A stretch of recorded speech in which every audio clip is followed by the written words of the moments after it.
सुप्रभात, good morning. Top 20 के आज के इस मंडे एडिशन में आप सबका स्वागत है। वही मिला जुला सा हैंडओवर था यूएस मार्केट्स का। आप डाउ देखते तो अच्छा लगता, नैस्डैक देखते तो खराब लगता, तो इसीलिए मिला जुला सा रुझान गिफ्ट निफ्टी का भी है। थोड़ा सी पस्त ओपनिंग के इंडिकेशंस आते हुए पिछले दो अच्छे सेशंस के बाद, वेडनेसडे और फ्राइडे का, उसके बाद थोड़ा सा पस्त मामला है। एशिया में एक ही चीज चमक रही है, वो है निक्केई। नई पीएम साहिबा को सलामी देता हो वहां का बाजार। बाकी ठीक है।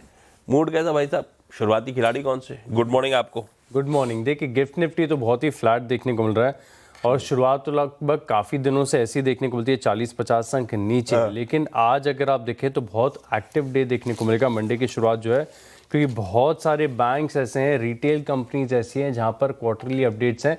और अगर आप फ्राइडे के सेशन को भी देखें तो जहां पर क्वार्टरली अपडेट्स थे वहीं पर आपको सबसे ज़्यादा एक्शन नज़र आया। तो आज भी हमारी नज़र है और मेरी लिस्ट में तो बहुत सारे स्टॉक्स ऐसे हैं जहां पर क्वार्टरली अपडेट्स आए।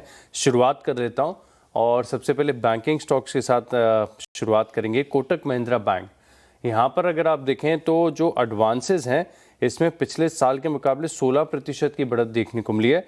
अब ऐसा नहीं कि सिर्फ साल दर साल है, अगर आप सीक्वेंशियल हिसाब से भी देखें तो 4% की बढ़त यहाँ पर आपको देखने को मिली है। एडवांसेस के आंकड़े मैं आपको बता रहा हूँ।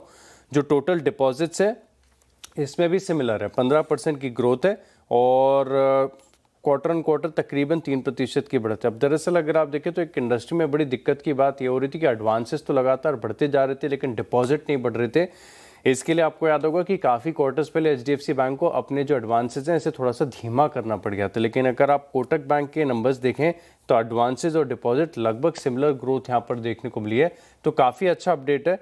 इनफैक्ट अगर आप देखें तो इसके बाद सिटी की तरफ से एक रिपोर्ट भी आई और ये एक और ख़ास बात ये भी कह रहे हैं कि जो एमएफआई का स्ट्रेस है ये Q1 में पीक आउट हो चुका है। तो अब आज हो सकता है कि जो माइक्रो फाइनेंस लेंडिंग वाले जो स्टॉक्स हैं इनमें भी आपको एक्शन नजर आए। शुरुआत में कोटक महिंद्रा बैंक से कर रहा हूँ इन ग्रीन रख के। इसके अलावा अगर आप देखें तो बैंक ऑफ बड़ौदा, यहाँ पर भी आप नजर रख के चल सकते हैं। इस स्टॉक को भी इन ग्रीन रखा है। ओवरऑल बैंक्स की तरफ से अच्छे अपडेट्स हैं। अब एडवांसेस अगर आप देखें तो सीक्वेंशियली 6% की बढ़त आपको देखने को मिली है। क्वार्टर ऑन क्वार्टर 6% बढ़त अपने आप में काफ़ी अच्छी है और शायद इसी के चलते अगर आप देखें तो सिटी कह रहे हैं कि इनके अनुमान से काफ़ी बढ़िया ग्रोथ यहाँ पर एडवांसेस में देखने को मिली। तो बैंक ऑफ बड़ौदा इस स्टॉक को भी रख लिया है इन ग्रीन। परफेक्ट है। बैंक्स, वाकई बैंक्स इतने अपडेट्स हैं कि अगर आप दोनों बातचीत करना शुरू करें तो 9 बज जाएंगे, अपडेट्स खत्म नहीं होंगे। कैसे मैनेज होंगे पता नहीं, लेकिन एक ग्लिम्स सारी दे देंगे आपको। सरकारी हो, प्राइवेट हो, स्मॉल फाइनेंस बैंक हो, मेरे ख्याल से कंपनी 15-20 अपडेट्स हैं और फिर बाकी कंपनीज के अलग इतने Q2 अपडेट्स हैं। उनमें से एक ही डी ग्रोथ हालांकि वर्ड नहीं होता। ग्रोथ डी कैसे हो सकती है? ग्रोथ तो ग्रोथ ही होती है। तो कॉन्ट्रैक्शन कह लीजिए एक ही में था, उसको लाल कराए। हालांकि पता नहीं स्ट्रीट सरप्राइज कितना कैसे होगा। इंडसइंड बैंक को लाल रखा है मैंने, क्योंकि सरदर्द खत्म हुआ होगा वो निगलिंग वरीज का, बैलेंस शीट इंपैक्ट का, पर एक बार होता है साख है। ये banking largely commodity type business, भरोसे पे ही चलता है, वही सबसे बड़ा मोट है। इंडसइंड बैंक का वो गड़बड़ा रहा है, समय लगेगा। एक रिपोर्ट ने हाईलाइट किया था कि ये सब इश्यूज खत्म हो जाने के बाद भी काफी समय लगना है इंडसइंड बैंक को वो अपना मोजो लौटने के लिए, और वो एक्चुअली है। एडवांसेस 8% साल दर साल गिरे, Q-on-Q 2% गिरे। उससे ज्यादा इंपॉर्टेंट डिपॉजिट्स हैं। मैं और आप पहली चीज क्या करेंगे जब कहीं गाज गिरेगी? तो आजकल कितना इजी है, ऐप खोला, किसी और बैंक का पैसा यहां से वहां ट्रांसफर कर लिया खोलने के बाद। तो वो डिपॉजिट मोबिलाइजेशन चैलेंजिंग होने वाला है। अब उसमें भी मैं सिर्फ नेट डिपॉजिट दिखा रहा हूं। 5% साल दर साल गिरे, Q-on-Q 2% गिरे। भाई साहब इसमें भी ना कासा देखिए, करंट अकाउंट, सेविंग अकाउंट, उनका मोबिलाइजेशन पिछले साल था 36% पे, 35.9 पे, रिड्यूस होके 30.8 पे आ गया है। पैसा निकल रहा है। इंडसइंड बैंक इकलौता जिसे लाल रख रहा हूं, इकलौता इन द सेंस इस बैंकिंग यूनिवर्स में इकलौता जिसमें कॉन्ट्रैक्शन देखने को मिला था। भरोसा जीत पाना थोड़ा सा मुश्किल होगा या समय लगेगा, हो सकता है। सूर्योदय स्मॉल फाइनेंस बैंक, एक एसएफबी मेंशन कर रहा हूं क्योंकि यार आंकड़े गजब है। डिपॉजिट्स 35% साल दर साल का जंप है। 30 एडवांसेस 23% साल दर साल का जंप है। इवन फिर मैंने ये तो साल दर साल बता रहा हूं, मैं आमतौर पर मानता हूं बैंक्स को सीक्वेंशियली भी टटोलना चाहिए। तो gross advances 6%, disbursement 7%, total deposit 6%, साल क्यू ऑन क्यू भी इंप्रूव हो रहे हैं। आंकड़े अच्छे हैं। सूर्योदय को मैंने ग्रीन करा है, अब देखते हैं परफॉर्मेंस अपनी जगह, लेकिन आंकड़ा जो बिजनेस अपडेट था वो इंटरेस्टिंग था, इसलिए मेंशन कर रहा हूं ग्रीन में। अगले दो कौन से भाई साहब? अगला है शोभा, और यहाँ पर भी अपडेट आया है। रियल एस्टेट की कंपनी है और सेल्स वैल्यू अगर आप देखें तो ये बता रहे हैं 1903 करोड़ देखने को मिली है, जिसमें पिछले साल के मुकाबले 61% की ग्रोथ आपको देखने को मिली। एवरेज प्राइजेस की बात करें तो तकरीबन 13,648 रुपये प्रति स्क्वायर फीट ये आंकड़ा यहाँ पर देखने को मिला है, यानी पिछले साल से 8% की बढ़त यहाँ पर आपको देखने को मिली है। अब खास बात है कि रियलिटी स्पेस के स्टॉक्स में अगर आप देखें तो शोभा एक थोड़ा सा सॉर्ट ऑफ अंडर परफॉर्मर है। इतनी बड़ी रैली स्टॉक में नहीं आई जितनी बाकी के स्टॉक्स में आ चुकी है रियलिटी स्पेस में।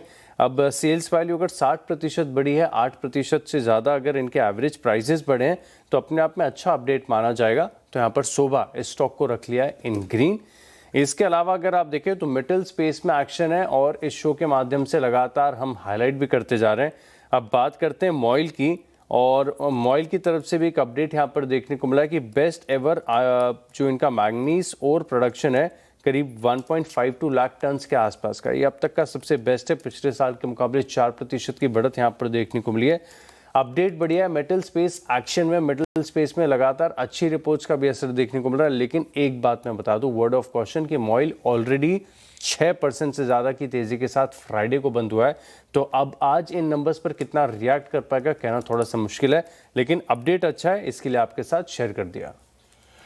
मैंने ना एवेन्यू सुपरमार्ट्स को लाल करा Q2 अपडेट पे। क्यों करा? अब इस क्वार्टर का जो मेरे ख्याल से इसके नंबर सैटरडे को आ रहे होंगे, इसी सैटरडे को देखते हैं। Q2 में 15.4% रेवेन्यू ग्रोथ है। पिछले साल Q2 में 14% थी और Q2 उससे पहले 18.5% थी। वो 18.5 वाली जब 14-15% पे आई थी तब बाजार में स्टॉक को देके धक्का लगा, क्योंकि ग्रोथ का आप वो दे रहे थे। फिर उसके बाद सबने कंसर्न्स हाईलाइट करे थे कि ये क्विक डिलीवरी वगैरह से चैलेंजेस हैं वो वगैरह वगैरह। उसके बाद स्टॉक ने बढ़िया रिकवर करा। साल का चार्ट उठाइएगा स्क्रीन पे, ईयर हाइज के आसपास आके खड़ा हुआ है। 15.5% की ग्रोथ है। और Q2 लास्ट ईयर से Q2 इस साल के बीच में पता है स्टोर एडिशंस, क्योंकि आप साल 10 साल कंपेयर करो तो फिर पिछले क्वार्टर के स्टोर्स क्यों देखूंगा, 377 से बढ़ के 432 हुए। 55 स्टोर्स ऐड करे, उसके बावजूद 14.5% की ग्रोथ है। मतलब स्टोर एडिशन 14.5% का है, 14.5-15% के आसपास ही ग्रोथ है। और इतने स्टोर एडिशन हुए तो मेरा अजम्पशन ये भी है कि इसका मतलब है ऑपरेटिंग लेवरेज किक इन नहीं करा होगा। ये नए स्टोर्स को लेवरेज किक इन करने में समय लगता है, एक्सपेंसेस होते हैं, तो मार्जिन पे दिक्कत आनी चाहिए logically.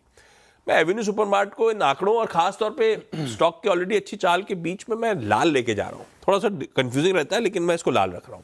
Bajaj housing finance green छोड़ा है मैंने, क्योंकि ग्रॉस डिसबर्समेंट से 32% का जंप है, AUM 24% का उछाल है, आंकड़े अच्छे दिख रहे हैं और स्टॉक अनडिमांडिंग उसमें खड़ा है, पिटा हुआ स्टॉक है। जब से लिस्ट हुआ उसके बाद से मामला ठंडा पड़ा था, ठंडा ही पड़ा हुआ। ठीक अपडेट है, इसीलिए ग्रीन कर दिया। अगले कौन से? अगला है मेरिको, यहाँ पर आप नजर रख के चल सकते हैं। और कुछ ब्रोकरेज हाउस की तरफ से रिपोर्ट्स भी आ रही है इनके क्वार्टरली अपडेट के बाद, जहाँ पर ये बता रहे हैं कि GST ट्रांजिशन हेडविंड्स के बाद भी ग्रोथ काफ़ी बढ़िया देखने को मिल रही है। और बढ़िया बात है कि ब्रोकरेज हाउस ये भी बता रहे हैं, इनफैक्ट गोल्डमैन सैक्स की तरफ से एक रिपोर्ट है जिसमें ये बता रहे हैं कि ग्रोथ अब आपको एक्सेलरेट होती हुई नजर आएगी। खासतौर पर अगर आप देखें तो इनके जो FY 28 तक के फोरकास्ट हैं काफ़ी बढ़िया ग्रोथ के हैं। तो मेरे को इस स्टॉक में एक्शन आपको देखने को मिल सकता है। इस स्टॉक को रख लिया है इन ग्रीन। इसके अलावा एंजल वन, यहाँ पर आप नज़र रख के चल सकते हैं। और वीकेंड के दौरान खबर आई है कि जो निफ्टी का लॉट साइज़ है ये 75 से घटाकर अब 65 कर दिया जाएगा। बैंक निफ्टी भी अगर आप देखें तो 35 से घटाकर 30 कर रहे हैं। वैसे तो ये जो वैल्यू ऑफ कॉन्ट्रैक्ट्स होती है उसके हिसाब से एडजस्टमेंट साल में 1-2 बार देखने को मिलते हैं। थोड़ा सा सेंटिमेंटल है, लेकिन वैसे भी अगर आप देखें तो एफएनओ की वॉल्यूम्स लगातार घटती जा रही हैं, ट्रेडर्स का पार्टिसिपेशन कम हो रहा है। ऐसे में अगर मार्जिन रिक्वायरमेंट थोड़ी भी रिड्यूस होती है तो अपने आप में अच्छा है। एंजल वन इस स्टॉक को रख लिया इन ग्रीन। ल्यूपिन पहले सोचा था हरा करूंगा, एक यूएसएफडीए से अपडेट आया था मंजूरी का। फिर थोड़ी देर बाद दूसरे दिन मेरे ख्याल से दूसरी खबर रही सैटरडे को कि पीतमपुर यूनिट 2 को यूएसएफडीए ने इंस्पेक्ट करा था, ऑफिशियल एक्शन इंडिकेटेड में क्लासिफाई कर दिया है। मामला गड़बड़ा गया है, इसको लाल ले जा रहा हूं आज के लिए। फोर्टिस मलार हॉस्पिटल्स IHH ने मेरे ख्याल से सिंह बंधुओं से 2018 में खरीदा था फोर्टिस हॉस्पिटल और फोर्टिस मलार को। उसके बाद सुप्रीम कोर्ट में दाइची साइन को ले गया था कि मलविंदर बंधुओं को। उसके बाद से मामला फंसा हुआ था। इनको सेबी ने अब तक मंजूरी नहीं थी ओपन मैंडेटरी ओपन ऑफर की। अभी वीकेंड पे इन्होंने अपनी IHH ने अपने एक्सचेंज को, मेरे ख्याल से मलेशियन एक्सचेंज हुआ इनका, अपडेट दिया वहां पे कि सेबी से फाइनली इंडियन रेगुलेटर से मंजूरी आ गई है। तो दोनों स्टॉक्स फोर्टिस और फोर्टिस मलार अडाप्ट रहेंगे। मैं फोर्टिस मलार के साथ जा रहा हूं इन ग्रीन। हालांकि अभी ये नहीं पता है कि वो भाव अभी उनको अपडेट देना है। 26% मैंडेटरी ओपन ऑफर आना है, किस भाव पे आएगा वो अब IHH डिसाइड कर रहा होगा, लेकिन इन ग्रीन कर दिया इसको। 6 स्टॉक्स पूरे, क्योंकि छोटा सा ब्रेक, अगली ब्रेक के उस पर जब आएंगे तो 4 स्टॉक्स पे बातचीत।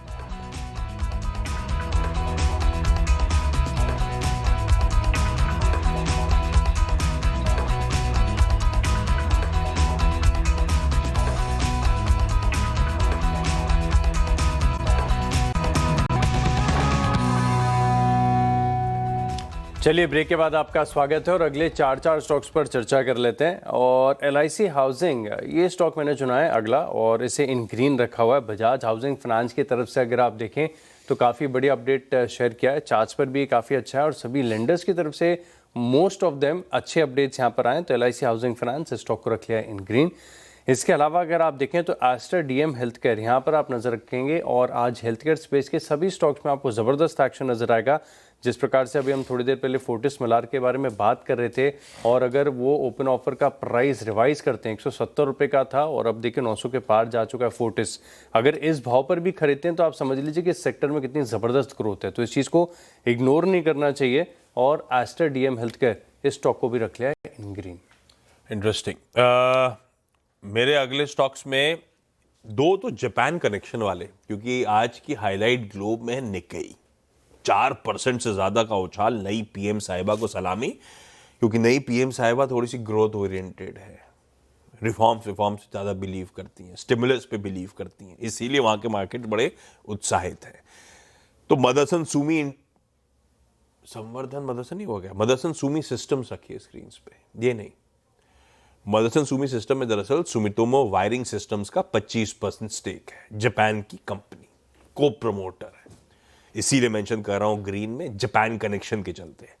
और असाही इंडिया ग्लास, एक और ऐसी कंपनी, इसमें असाही ग्लास कंपनी जापान की 22% से ज्यादा होल्डिंग रखती है।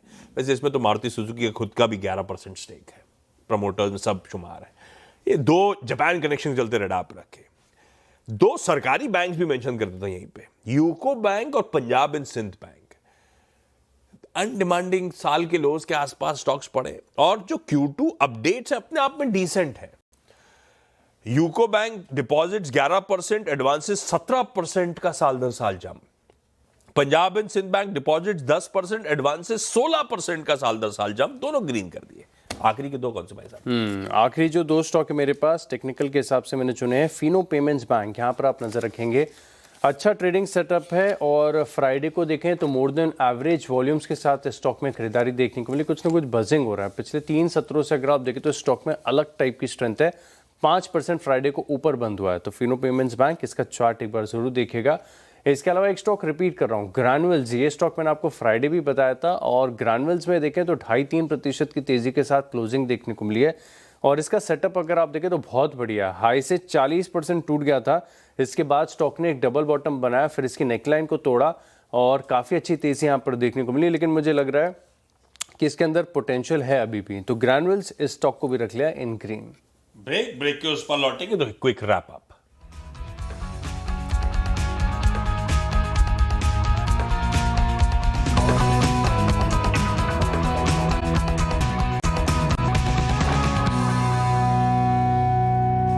चलिए ब्रेक के बाद आपका स्वागत है और अब देखते हैं recap. Kotak Mahindra bank, bank of Baroda, Sobha, MOIL, इन्हें अपडेट्स के लिहाज से अपने रडार पर रखेगा। अमेरिको का भी अपडेट अच्छा है, एंजल वन पर नजर रखेंगे। LIC housing finance, Fino payments bank और ग्रैन्युअल्स, इनके चार्ट जरूर देखेगा। और मेरी 10 की टीम भी आपकी स्क्रीन पर आएगी। अलग अलग रीजंस, खबरों के चलते लाल हरे। इंडसइंड बैंक, एवेन्यू सुपरमार्ट और ल्यूपिन मैंने रेड रखा था। Suryoday, Bajaj Housing, Fortis Malar, Motherson Wiring, Asahi India Glass, UCO और पंजाब एंड सिंध बैंक अलग अलग रीजन से चलते इन ग्रीन, और रीजंस भी स्पेसिफाई कर